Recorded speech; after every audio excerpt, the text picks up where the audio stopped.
नमस्कार। भारतीय red cross society Madhupur शाखा के चुनाव की सरगर्मी जैसे तेज है, वैसे ही अब सदस्यों के अलावा बाहर के लोग भी अब इसमें रुचि लेने लगे हैं।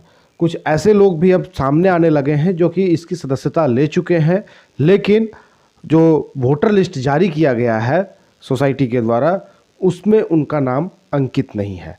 ऐसे में हमारे साथ एक सबसे पहले आज जुड़े हुए हैं जो कि जनसंघ काल से एबीवीपी के सदस्य रहे और सक्रिय कार्यकर्ता रहे। भाजपा में वो सक्रिय कार्यकर्ता रहे और झारखंड के प्रथम मुख्यमंत्री बाबूलाल मरांडी जी के करीबी प्रमोद विद्यार्थी जी हमारे साथ हैं और इन्होंने रेड क्रॉस में कई बार रक्तदान भी किया है। हमने जैसे चर्चा भी किया था पिछले दिनों, और आज हमारे साथ हैं। और क्या कुछ इनके साथ हुई, क्या बातचीत हुई, अपनी सदस्यता को लेकर ये बात किए, क्या हुआ, क्या निकल कर आया? राम जी, सबसे पहले मैं न्यूज़ लाइन टीम को बधाई देना चाहूँगा कि इस चुनाव के समय में आपने एक ऐसा मुद्दा उठाया जिससे मधुपुर के आमजन को बहुत ही अधिक लाभ मिलने वाला है। जनता के पैसे से जनता के हित के लिए विधायक मद से प्राप्त एम्बुलेंस, जो कि निजी अस्पताल को संचालन के लिए दिया गया था, कोष का बहाना बना करके उसको आपने इस जनमुद्दे को उठाया और आपके प्रयास से, न्यूज़ लाइन के प्रयास से वह एम्बुलेंस फिर से वापस आ गया है। तो इसके लिए मैं न्यूज़ लाइन की टीम को पूरी तरह से बधाई देना चाहूँगा। थोड़ा सा सुधार करना चाहूँगा। मैं जनसंघ काल से नहीं, राष्ट्रीय स्वयं सेवक संघ का बाल्य छात्र जीवन से स्वयंसेवक हूँ। विद्यार्थी परिषद, भारतीय जनता पार्टी में मेरी भूमिका रही है और मैं आज भी भारतीय जनता पार्टी का एक सक्रिय और सजग कार्यकर्ता हूँ। चुनाव किसी भी संगठन का लोकतांत्रिक तरीके से अगर चुनाव होता है तो उसे अच्छा माना जाता है, क्योंकि कहा जाता है कि अगर पानी जम जाए तो उसमें काई लग जाता है और पानी बहता रहे तो उसमें काई नहीं लगती है और वह समाज के लिए जीवंत संगठन होता है। हम इस मानसिकता के लोग हैं कि समाज के लिए निस्वार्थ भाव से अगर कोई सामाजिक संगठन कार्य करता है तो वह बधाई के पात्र होता है। और भारतीय रेड क्रॉस सोसाइटी जो एक ख्याति प्राप्त संस्था है, लोकतांत्रिक तरीके से इसके चुनाव कई जगहों में होते आ रहे हैं। पता नहीं मधुपुर में किन कारणों से इनका चुनाव इस लंबे समय तक टाला गया। ये तो जो रेड क्रॉस सोसाइटी में जो लोग हैं, मधुपुर में जब इसकी स्थापना तत्कालीन एसडीओ विनोद चंद्र झा के समय में हुई थी, तो मुझे याद है कि हम लोगों ने उस समय सदस्यता अभियान चलाया गया था और विनोद चंद्र झा जी के तत्कालीन आवास टिटहिया बाग पर जाकर के हमने सदस्यता ली थी और बजाते उसका एक रसीद भी मुझे दिया गया था, एक सर्टिफिकेट भी दिया गया था।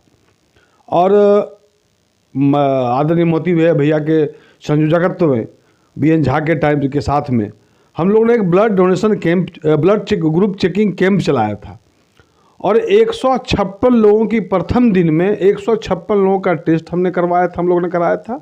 और संजोग से मुझे याद है कि ब्लड ग्रुप चेक होने के बाद वह जब सूची सार्वजनिक हुई तो भगवानपुर सरैया का एक व्यक्ति, वो उसको डॉक्टर नेउल के उसमें क्लिनिक में एडमिट थे, उनके नवजात बच्चे हुआ था उनकी मिसेस को, तो उनको ब्लड की जरूरी आवश्यकता पड़ी।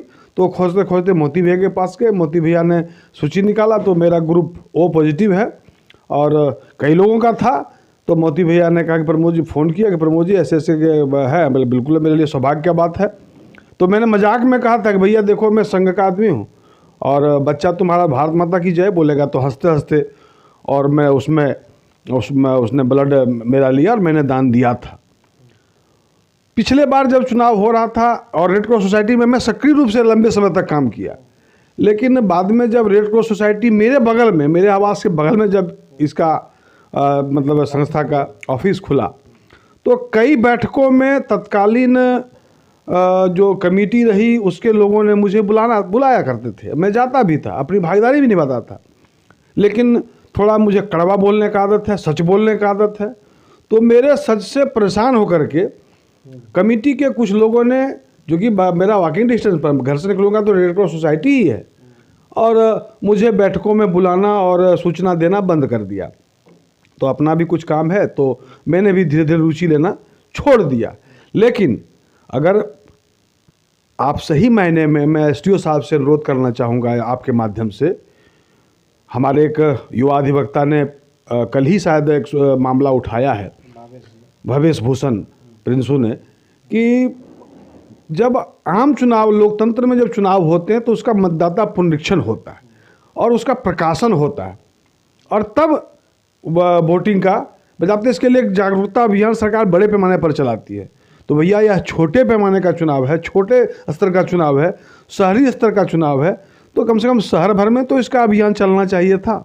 कई लोग फेसबुक में, सोशल मीडिया में आपके न्यूज़ को देख करके, कई ग्रुपों का सदस्य मैं हूँ, कई ग्रुप में कई लोग इस बात को उठा रहे हैं कि नहीं, मतदाता जागरण अभियान चलना चाहिए, फ्रेश वोटिंग लिस्ट बनना चाहिए। और मैं ही नहीं, मेरे समेत ऐसे आपको मधुपुर शहर में कई मतदाता मिल जाएंगे जो उस समय सदस्य बने। मेरा अब तो डॉक्यूमेंट नहीं मिल रहा है, मैं प्रयास कर रहा हूँ घर में खोजने का, मिल जाएगा तो मैं आपको और एसडीओ साहब को उपलब्ध करा दूंगा। लेकिन कई लोगों के पास सर्टिफिकेट है, बजाते उसकी सदस्यता की रसीद है, और वो मतदाता नहीं है। फिर यह कैसा चुनाव का? आपके पास वो सर्टिफिकेट और वो रसीद नहीं है तो आपको ये लोग सदस्य नहीं मान रहे? हाँ, उन्होंने कहा नहीं, ऑफ द रिकॉर्ड मैं बताऊँ आपको कि मैं इसी क्रम में जब मैंने ग्रुप में बात उठाया तो एक पार्टी हो रही थी मधुपुर में, तो उस पार्टी में मतलब कई लोग उपस्थित थे, रेड क्रॉस सोसाइटी के जो वर्तमान मतलब कमेटी के कार्यकारी के जो लोग सचिव लोग हैं, बाकी लोग हैं। तो उनसे मैंने पूछा कि भाई अगर मैं रसीद, बोले प्रमोद जी आप तो पिछले बार भी बात उठाए थे, तो आप फिर उसमें आप नहीं मिला आपका, तो आपको सदस्य बन जाना चाहिए था। मैंने कहा भैया मैं जब एक बार बन गया हूँ तो दोबारा क्यों बनूँ? आखिर मेरा सदस्यता का पैसा जो हमने उस समय दिया था वो गया कहाँ? तो उन्होंने कहा कि ऑफ द रिकॉर्ड तो ये बात लगता है कि जिसमें जो लोग थे उन लोगों ने अपने पैकेट में रख लिया। कहने का मतलब है खाओ पकाओ अभियान। तो यानी गबन का मामला एक बार और प्रकाशित हो रहा है। पहले तो इसके सचिव जो कोषाध्यक्ष है वही आरोप लगाए, अब आज आप भी बोल रहे हैं। हंसी मुझे तब आती है जब मैं आपके कई लोगों के बाइट्स को मैं देख रहा हूँ कि जो संस्था में सक्रिय रूप से काम कर रहे हैं, एक दूसरे के कई लोगों के, जैसे बासु बाबू हैं, पवन डालमिया जी हैं, बंसी चा है, कई लोग जो अरविंद तिवारी जी हैं, कई ऐसे सक्रिय लोग जो संस्था में आज तक रेड क्रॉस सोसाइटी में के सहित कई संगठनों में हैं, लेकिन रेड क्रॉस सोसाइटी के सचिव के ऊपर, कोषाध्यक्ष के ऊपर, उनके साथ काम करने वाले लोग, अस्तानंद झा जी जैसे लोग हैं, उनके साथ काम करने वाले लोग एक दूसरे पर आरोप लगा रहे हैं। सिर्फ फुटबॉल की स्थिति है, कोई कह रहा है कि कोषाध्यक्ष गड़बड़ है, कोई कह रहा है कि कोषाध्यक्ष रास्ता दिखाने गया था, कोई कह रहा है कि कोषाध्यक्ष जो है सचिव कान के मतलब कच्चे हैं। सचिव महेंद्र घोष जी थोड़े से जो स्थिति है उनकी, उसके हिसाब से ऐसे कामों का जब वो खुद से मतलब लाचार हैं चलने में और बातों को रखने में, देखने में, तो मुझे लगता है कि उनको ये सब जो मोह है वो छोड़ देना चाहिए। और किसी भी संस्था का युवा परिवर्तन का वाहक होता है, किसी भी संस्था का नींव और किसी भी संस्था का वाहन चलने का वाहक जो होता है वो युवा होना चाहिए। और युवाओं की टीम मधुपुर शहर में ऐसे काफ़ी सजग युवा है जो बिना किसी संस्था के, बिना किसी बैनर तले और बहुत अच्छे अच्छे काम करते आ रहे हैं। कई लोगों के नाम आपके ध्यान में आएगा। तो मेरा आग्रह होगा मंडल पदाधिकारी महोदय से कि चूंकि यह आरोप सार्वजनिक हो चुका है, मैं तो प्रयास करूंगा कि अगर मुझे मिल गया रसीद तो मैं आपके माध्यम आपको भी उपलब्ध करा दूंगा और एसडीओ साहब को भी दे दूंगा। तब तो पूरी तरह से गबन का आरोप रहेगा। तो और कि मेरा 500 रुपये का जो आजीवन सदस्यता का था वो आखिर में अगर रेड क्रॉस सोसाइटी के संस्था में जमा नहीं हुआ तो वह किसके पैकेट में गया, किसने उसको रखा, और अगर रखा हिसाब क्यों नहीं, इसका रजिस्टर में हिसाब क्यों नहीं आ रहा है? जनता के हित के पैसे, जनता के हित के लिए जो सार्वजनिक मद के जो पैसे से जो एम्बुलेंस है उसे निजी अस्पताल को कैसे दे दिया गया? मुख्य कानून चलता है क्या संस्था में? ऐसे में कहीं ना कहीं एक दूसरी बात हो सकती है, जो अभी वर्तमान में जो लोग हैं कमेटी में, आपके भय से कहीं सोच रहे होंगे कि ये पार्टी से जुड़े हुए हैं और भारत की राष्ट्रीय पार्टी से हैं और प्रखर वक्ता हैं, अच्छे राजनीतिज्ञ भी हैं। अगर ये ऐसे लोग अगर आ जाते हैं रेड क्रॉस में तो वो फिर मुखर होकर के सवाल करेंगे और उनको फिर जवाब देना पड़ेगा। तो इसलिए कहीं ना कहीं एक नया बहाना ढूंढा कि हाँ आपके पास स्लिप नहीं है या रसीद नहीं है तो आप सदस्य नहीं हैं। आपको किनारे करने का रास्ता? मुझे लगता है कि आपने नस पकड़ लिया है। मैं ये कहना नहीं चाह रहा था। हफीजुल हसन साहब जब मंत्री बने उसके बाद कुछ दिनों के बाद एक बैठक रखी गई थी रेड क्रॉस सोसाइटी में, सिविल सोसाइटी का। तो उसमें कई लोग थे, तो कई बातों की चर्चा होने लगी कि मधुपुर के लिए क्या होना चाहिए वगैरह वगैरह। तो मैंने उस बैठक में थोड़ी खरी खरी लोगों को सुना दिया कि अगर हम यह कहें कि मैं 35 सालों से मधुपुर में हूँ, 25 सालों से मधुपुर में हूँ, या मेरा 2-3 पीढ़ी किसी का गुजर गया मधुपुर में और जो जाने माने संस्थाओं में और काम किए हैं, वो अगर यह कहें कि मधुपुर की समस्या क्या है, इसकी सूची मंत्री को देना है, तो हंसी लगता है। तो मैंने इस बात को मीटिंग में, कई लोग थे और मैंने उसको कहा भी कि भाई हफीज़ साहब का जन्म इसी धरती पर हुआ है। हफीज़ साहब काफ़ी सक्रिय रहे हैं अपने पिताजी के समय से ही, और किस मोहल्ले में, किस गली में, किस जगह पर क्या समस्या, ये उनको बताने की ज़रूरत नहीं है। अगर हम बताना मतलब अगर ये हम बताने का दिखावा करना चाहते हैं तो हम ये मतलब अपने आप को शो कर रहे हैं कि नहीं हम सजग हैं। भैया जो व्यक्ति यहाँ का बालक है, जो व्यक्ति यहाँ रहा है, उसको बताने की क्या ज़रूरत है उनको। तो इन सब बातों को मैंने कहा, तो मेरी बातों को उल्टी तरह से जाके मंत्री जी के पास जो कुछ चमचे में लोग इंटरप्रेट किए। तो मुझे लगता है कि साफ साफ कहना भी कभी न कभी, कहीं न कहीं, और मुझे याद आता है 2001 की एक घटना, जब झारखंड का गठन हुआ और मुख्यमंत्री बने बाबूलाल मरांडी जी। मैं उनके साथ में लगातार रहा वहाँ पर। तो एक समाचार छपा रांची में हेडलाइन पर कि अपने इस टीम के चलते बाबूलाल मरांडी जी इजी महसूस कर रहे हैं। उसमें विशेष कलापति मिश्रा जी से लेकर के मेरा नाम तक था, 12-13 लोगों का नाम था। तो बाद में कुछ लोगों ने मुझे कहा कि प्रमोद जी आपका तेज होना आपके लिए घातक हो रहा है। तो मुझे उसमें हंसी लगी, भाई क्यों घातक हो रहा है, कैसे घातक हो रहा है। तो बाबूलाल जी मुझे अपने साथ रखना चाह रहे थे और मैंने सरकारी अपने कार्यालय में सहयोगी तो उनके हम 1988 से हैं, जब दुमका में हम लोग एक संगठन में एक साथ, वो विश्व हिंदू परिषद में, मैं विद्यार्थी में काम करता था। लेकिन मेरी ईमानदारी, मेरी निष्ठा और मेरा लगन को देखते हुए वो अपनी साथ वन मंत्री के समय भी प्रयास किए थे। तो फिर उस समय मैं कहा नहीं भाई मैं संगठन का काम कर रहा हूँ, मैं संगठन करूँगा।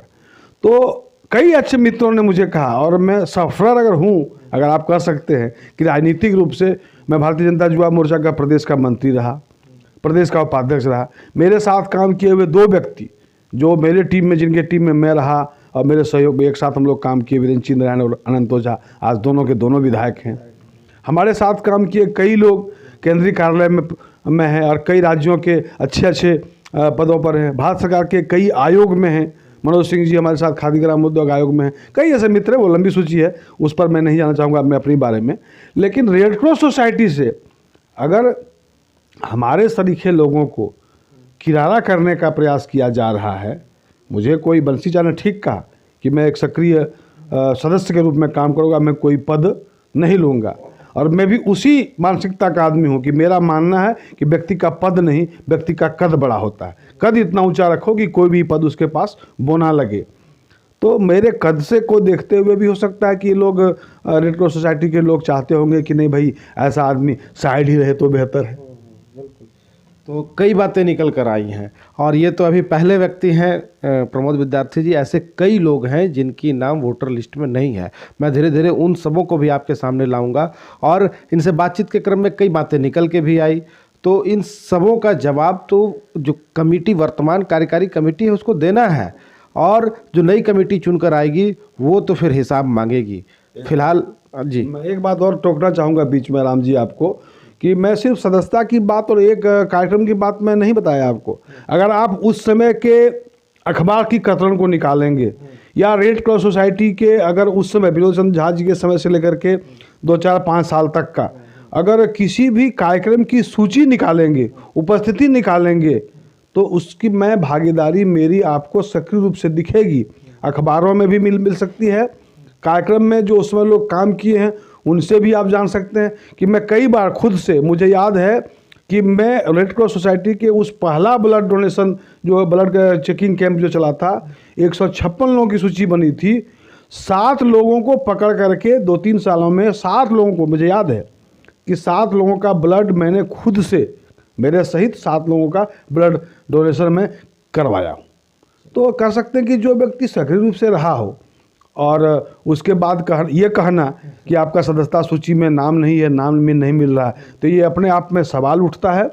और मेरा वर्तमान एसडीओ साहब से यह आग्रह होगा, कई लोग आपके पास जाने वाले हैं लिखित में भी, लेकिन मेरा आपसे एसडीओ साहब, आपसे आपके माध्यम से, आपके चैनल के माध्यम से मेरा उनसे आग्रह होगा कि चूंकि विवाद दिख रहा है, अब पहले विवाद सतह के नीचे था, अब विवाद उभर के सामने आ चुका है, तो इस विवाद को समाप्त करने का, इस विवाद को, इस भारतीय रेड क्रॉस सोसाइटी को विवाद रहित करने का एकमात्र जो उपाय दिखता है, एकमात्र जो तरीका मुझे दिखता है कि इस चुनाव की प्रक्रिया को तत्काल स्थगित करते हुए एक बार 15 दिन का स्पेशल मतदाता ड्राइव चला करके और अप्रैल हो, मई हो, कभी चुनाव करना चाहिए, ताकि कोई रेड क्रॉस सोसाइटी के आने वाली कमेटी पर कोई सवालिया निशान खड़ा नहीं कर सके।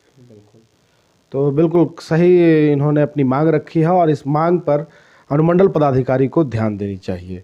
सहयोगी असलम के साथ राम। अभी आगाज है तेरा, बहुत कुछ सीखना है, कमर कसनी अभी बाकी है, मुट्ठी भींचना है। अभी आगाज है तेरा, बहुत कुछ सीखना है, कमर कसनी अभी बाकी है, मुट्ठी भींचना है। भले हालात हो कैसे भी, बस ये सोच ले तू, यही है जिद, यही है राह।